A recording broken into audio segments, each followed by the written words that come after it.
everyone, welcome to BAM Body and Mind, Life with Ali, the show that's about body and mind through food, travel, adventures, health, yoga, and awareness, Ali style. I'm Ali, your lifepreneur, and today we have a fabulous show planned for you. I have got a special guest, AJ, in the kitchen What's with going me. on? What's going on? Oh my God, it's so good to see you. Nice to see you. Thanks for having me. AJ and I love to eat. We Absolutely. love to cook.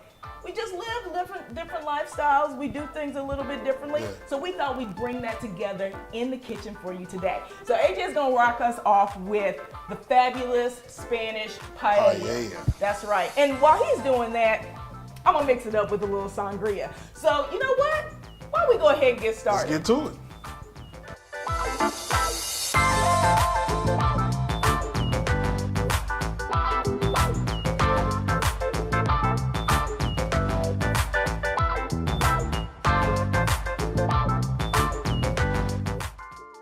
Welcome back, everyone. Let's get into this paella. AJ, what you got cooking for us today?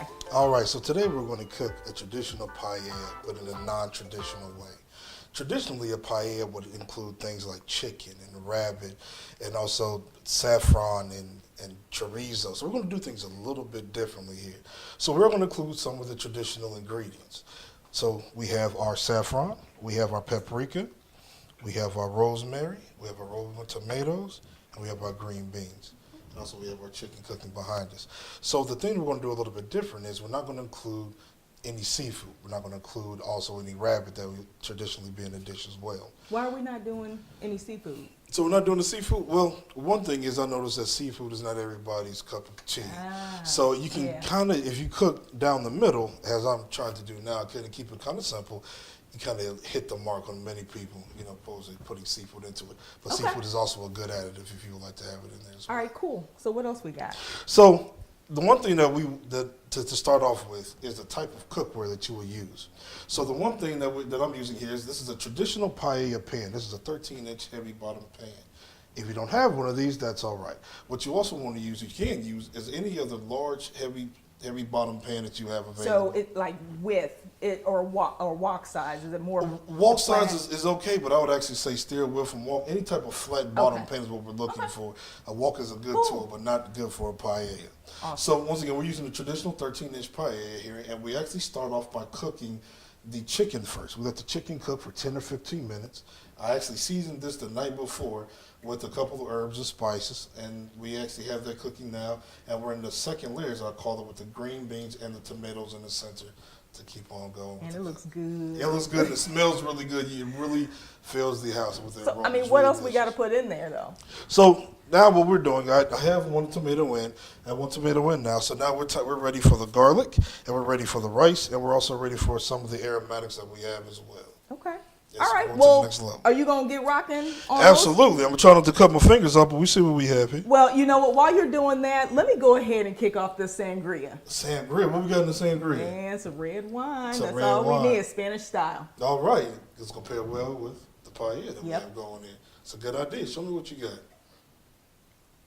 I'll do it for you.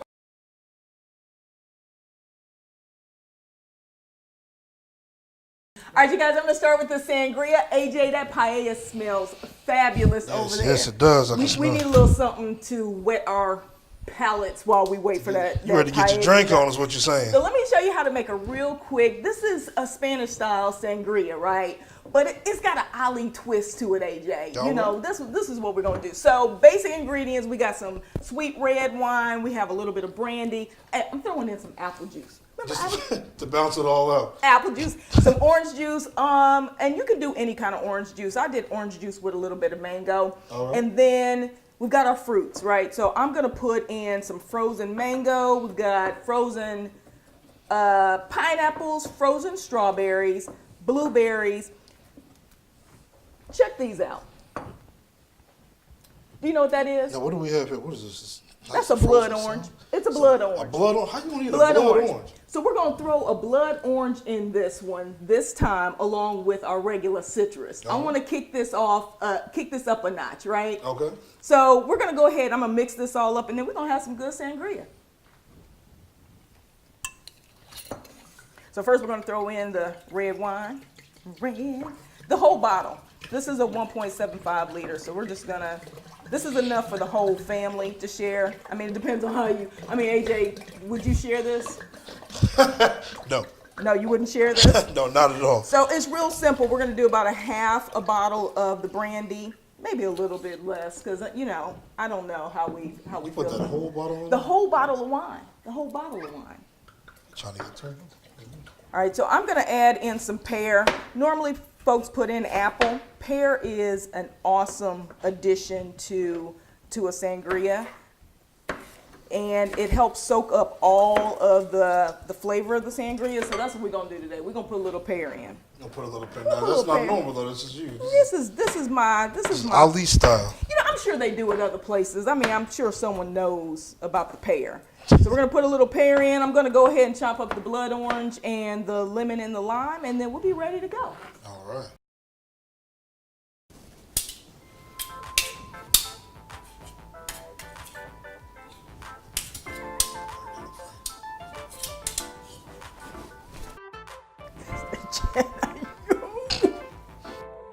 Man, I am so excited about how this sangria is about to taste when I Yeah. get this chopped up. AJ, that paella smells fabulous. What you've been doing so far? You know what? It does smell good. The room is filled with a very good smell, the aromatics and everything going. We have the chicken in already. We have the green beans going already. We have the tomatoes going already. Okay. What I've done is I've added also the short grain rice, which All right. is very important to absorb the liquid a lot better. On top of that, I put all our aromatics. I put the saffron in. I put What's the an rosemary. aromatic? The aromatic is like the little green grass that cut up. You can't and say they- spices? You got. I mean- it sounds better if I say aromatic. Okay, It's not all gonna right, know what I'm fine, talking fine. about. Aromatics. Aromatics. So you put the spiced aromatics. See what I did right there? Yeah, I You put like that. you know what I'm saying? You put the spiced aromatics in, and so while that's cooked, you let that cook for 1 or 2 minutes in a nice little pile in the middle. From there, you scoop the rice out to the edges, lifting up each piece of chicken and meat, and you lay the meat on top of the rice. Right? And then, is that it? I mean, we ready to eat? A very good question. Not Oh, quite okay. yet, because we're still missing one key ingredient, which is the spiced meat, which is the chorizo that I brought with me. So I'm gonna chop the chorizo up. I'm gonna drop it in. Well, hold on. What you got? I mean, so how do you feel? Because I got some sausage. You got some that sausage. we could potentially But I already got add. chorizo I know already. you got, but I'm just saying, what if we kind of bring this together? I got this vegan, it's technically it's vegetarian sausage basically, How so you it's gonna meatless. try It's meatless sausage. Can we? I mean, So you want to put something vegan in my? yeah, it'll marry well with the aromatics You in know the what? pot. This feels like this is something, a twist that you. I think you wanted something. Let me see Okay. what you got. Okay. I'm willing to take that challenge because this is a great dish as is. I'm Let's see excited what you about got. this. I'm excited. So after after I put that in, we're going to start putting in our chicken broth. We're going to start with about 4 cups of chicken broth and let it go. But I am interested to see what this is going to do to this cook.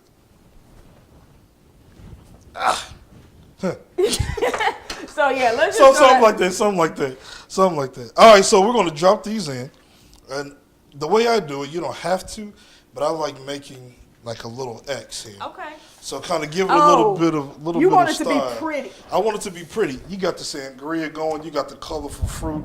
I got to step my game up over here as well. I feel like you're kind of leaving me behind here. Well, while you doing that and adding that in, I feel like, you know, the sangria is going to be right on point.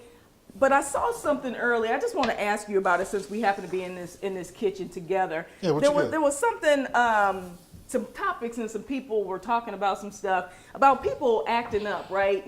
And who checks who? Like, remember back in the day when we used to talk about your brother's keeper? You know how mom used to always be like, watch your brother and make sure they don't get in trouble, or they tell us I to do. tell on you, or or you would tell on us. I have no You remember that. recollection. You remember that. I have none. How dare you? So I feel like, you know, are we in a time now where, you know, we don't watch each other's back or we don't check each other? Like, you know, when we doing something that we know we ain't got no business, is it the right of the person that's closest to us to check us? That's an excellent question. So the way I see it is that if you're really close to somebody, if you truly call yourself a true friend, you know, good family member, that, you know, you take care of your family, watch your family, I would say yes.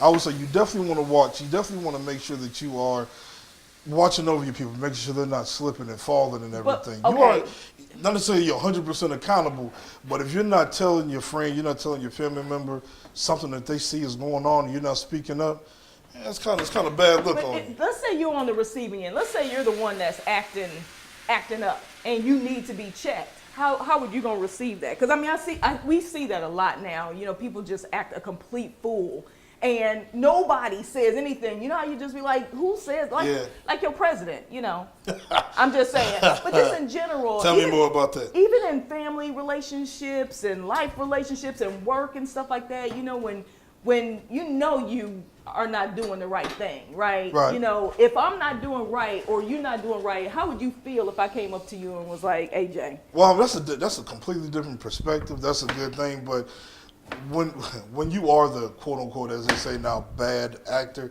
nobody really wants to be told about themselves. Right. It's harder to receive when you're the one in the middle of the pot doing the damage, right? But that doesn't negate the fact that you still need to be told. We Somebody need to be still. told. And my brother's keeper. That's very important. It's kind of hard to tell how you're doing when you're in the storm. Right? Yeah. Somebody outside of the storm reaches in and grab you. So once again, it takes a You village sound type like of you trying to mentality. be prophetic and stuff. Look, I got a bow tie in my back pocket. If I keep talking, I'm gonna put it on. I'm just saying. I mean, but I appreciate you saying that because I hear a lot of people now. You know, they don't want you to tell them about raising their kids, about how that's a big one. you know, just different things like Yeah. that. So, you know, I wanted to mention that and just talk a little bit about how we can do that better. So, I mean, Well, do you think that we need mentor programs and 100%. mentorships? And- 100%. So, I mean, even to your point with having how times have changed, even we're growing up, there was no thank you very much. This is not water, is it? No, that is the fabulous sangria. This is said with your blood the juices. blood orange in it. Now, whose blood is this again? Cheers. Blood. Cheers. Thank you very much. All right, so what you saying? So times have changed now. So you don't have the it takes a village type of deal. Right. Now, back in the day when we were growing up, the next door neighbor could actually chastise your kid, not necessarily Man, beat them and everything. don't let but that happen now. If you do something at 5 o'clock at somebody's house, by the time you get home at 5:15, you done got your butt whipped about 3 times coming home, or you got chastised. Nowadays, you say you even yell at somebody's kid. You look at somebody else's kid. Don't talk to my kid. That's not, it becomes a whole thing. You can't even grab your own kids or Okay, just your own kids. because you remember, It's crazy. like, when we were growing up, we remember the slingshot There it is. arm, you know. There was nowhere you can hide. There was no way. So you 75 were yards away. chastised. And nowadays, like, I feel like everything is based on relationship driven, whether or Right. not you're in a relationship or not. And whether or not you get in trouble or you get caught because you're in a relationship, or should you tell if you see somebody doing something? I don't know that you should tell the other person. I think you should check your friend. Absolutely. There's no reason to run in the opposite direction when the danger is kind of right in front of you and Yeah. everything. But once again, that goes with the different type of personalities we have, the different type of generation we have growing up. Also, some of the laws that are in place is much more strict. You can't say and do everything that you used to do in terms of, so, and then again, kind of where our society is going, people are just much more sensitive nowadays. They're not so much as open to criticism as they used to be. Yeah. You can't even approach your friends like you used to, Yeah. because now everybody is hypersensitive. So to is that a variety of entitlement? things. And what? How would you say Meaning entitlement? that, I can do whatever I want. There's no limit to what I can do, and you can't tell me what I can and cannot do. I take your point.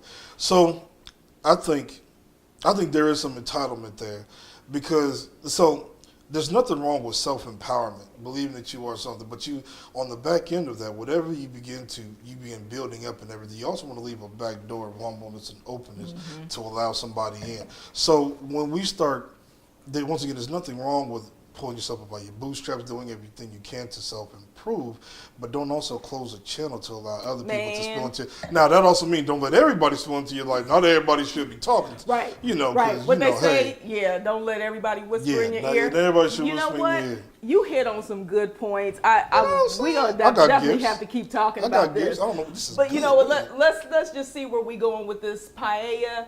We finished with our last round of liquid, pouring it in where the dry spots are, and we're simmering down. As you can see, we're pretty much out of all liquid. It's really good. This is when you start doing a couple of taste tests, saying if the rice is done and prepared. Why don't you go ahead and give it a little taste and see what we got? Let let me slide this tip in right quick. Oh my. So this is Ali's tip action for the day. Guys, when you are in the kitchen, there is a time and place for everything. And I say stretching and getting a little exercise can happen anywhere. So when you're cooking, you're watching the paella cook, you over here cutting up your sangria, get some squats in. Go ahead and do your squats. You can also do some stretching because stretching opens you up and it actually makes you feel really good. So we can do some side stretches. You know, you reach to the sky. I happen to have some sun, so you want to reach up to the sky. Make sure you do it on both sides though, because you don't want it to be imbalanced. So go on ahead and reach on over to the other side. We're doing this all while we're cooking because you can't do nothing while the rice is going. So make sure that you get a couple stretches in, get some squats in, get your exercise for the day. This is Ali's tip, y'all.